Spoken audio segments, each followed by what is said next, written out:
അപ്പം നമ്മൾ കഴിഞ്ഞ വീഡിയോയിൽ ഈ 2 ഉണ്ടാക്കി വെച്ചിട്ടുണ്ടായിരുന്നു. ഇനി അടുത്ത് നമ്മളൊരു തെർമോക്കോൾ എടുക്കണം.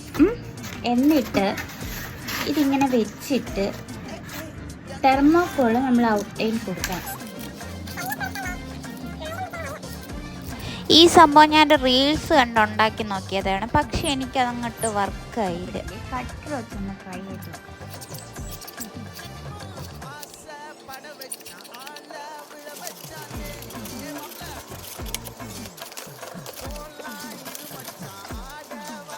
ഇത് നമുക്കൊന്ന് ട്രൈ ചെയ്ത് നോക്കാം, എന്നിട്ട് ബാക്കി ഉണ്ടാക്കണോ വേണ്ടേന്ന് തീരുമാനിക്കാം.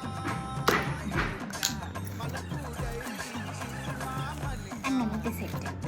ഇനി ഇതിനൊരു ബേസ് വെച്ച് കൊടുക്കാം. ഇങ്ങനെ ഒരു മോൾഡ് ശരിയാക്കി എടുത്തിട്ടുണ്ട്.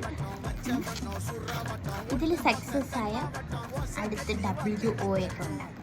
അപ്പം ശരി, നാളെ കാണാം. Bye bye.